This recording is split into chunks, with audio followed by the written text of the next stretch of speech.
మీకే అర్థం చేసుకోండి. అది ఇప్పుడు ఒక మామూలు ఇందాక అన్నారు కదా, ఒక మామూలు ఎక్యూజ్డ్ కి ఒక ట్రాఫిక్ లో లేట్ అయితేనే వారెంట్ ఇచ్చేస్తారండి. అవును, ట్రాఫిక్ లో లేట్ అయ్యి జెన్యున్ గా. మరి వీళ్ళకి బెయిల్ ఇచ్చిన కండిషన్ ఏంటి? ఈ should attend before court on every date of hearing. అవును, ఆ తర్వాత హైకోర్టుకి వెళ్తే హైకోర్టు కూడా కిందనే కంపల్సరీ, ఆ తర్వాత సుప్రీం. కానీ ఎన్ని రోజులు ఇన్ని అయిన తర్వాత ఒక్క మన అంటే ఇంతమంది పబ్లిక్ ఆర్ మేకింగ్ ఇది ఏంటంటే ఫన్ అయిపోయింది సార్. పెద్ద పెద్ద వాళ్ళకి కోర్టు కానీ పోలీసులు కానీ ఎవరు ఏం చేయలేరు. ఇది ఓన్లీ చిన్న వాళ్ళని శిక్షించడానికే కోర్టులు ఉన్నాయి అనే ఇది అయితే వచ్చేసింది. ఇప్పుడు కూడా ఈ రోజు కూడా నేను చెప్తాను సార్, ఆయన ఇప్పుడు సీఎం కాదు. ఇప్పుడైనా సిబిఐ వాళ్ళు వచ్చి దాన్ని ఎందుకు ఆ వర్క్ ని ఇప్పుడు డే టు డే ప్రొసీడింగ్స్ చేయొచ్చు కదండి. డే టు డే ప్రొసీడింగ్స్ చేయాలి.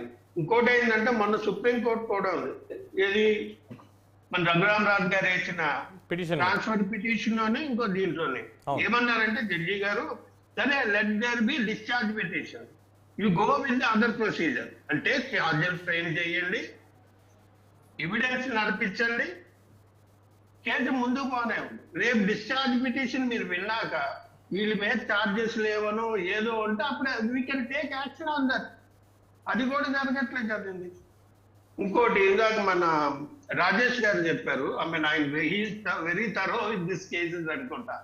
అదేంటంటే అదో జడ్జి గారు ముందు నెలాఖరికల్లా జడ్జిమెంట్ ఇమ్మంటే ముందు ఒక 15 రోజులు నా కొట్లో బాగాలేదన్నారండి.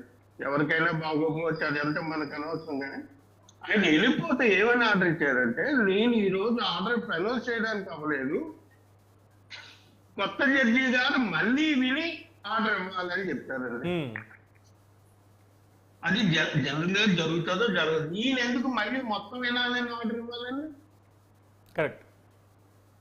ఇప్పుడు దాకా నేను I'm practising on only criminal side for the last 31 years అండి.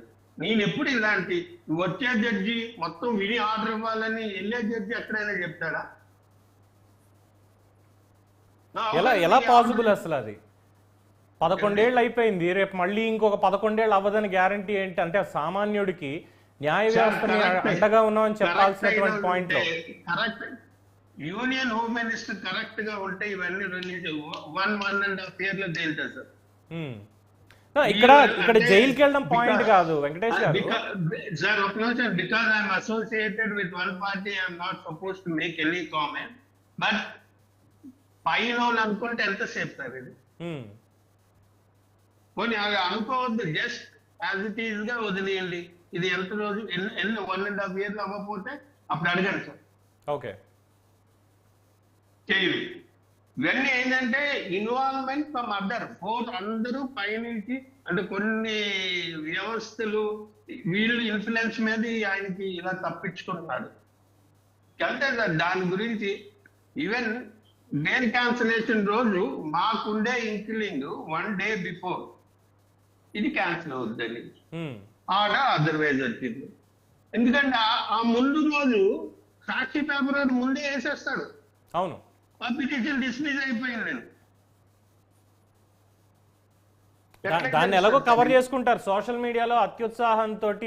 ఒకటి వేయిపోయి ఇంకొకటి వేసేసాడు కాబట్టి ఉద్యోగం నుంచి తొలగించాం సవరణ అయితే. సోషల్ మీడియా అంటే ఆల్మోస్ట్ పేపర్ లో కూడా పెద్దగా వచ్చింది సార్, అది కూడా సోషల్ మీడియా. అసలు ఆ రోజు జడ్జిమెంట్ కూడా లేదు, వీడు ముందే వేసేసాడు అంటే ఏమనుకుంటారు? కరెక్ట్. ఇన్ని దీని మీద ఆయన బెయిల్ ఇచ్చి ఇన్ని రోజులు ఉన్నాడు అంటే అది ఆయన ఇట్స్ ఆల్ మ్యానిపులేషన్ అండి.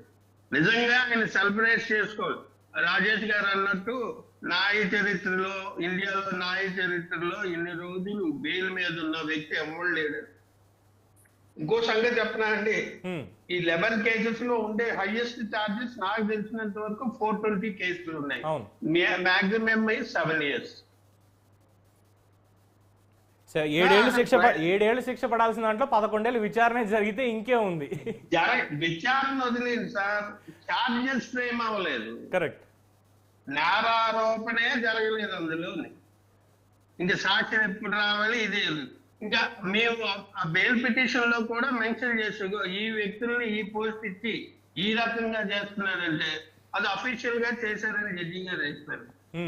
ఏం చెప్తాం, అఫీషియల్ గా చేశాడనే కదా మా బాధ. అదే టోటు మొత్తాన్ని ఆఫీసర్స్ గా చేశాడని సిబిఐ కోఆపరేట్ చేయలేదు. న్యాయస్థానాలకి మీరు చెప్పింది ఇలాగంటారు, మీరు చెప్పిన దానికి they have not taken it seriously.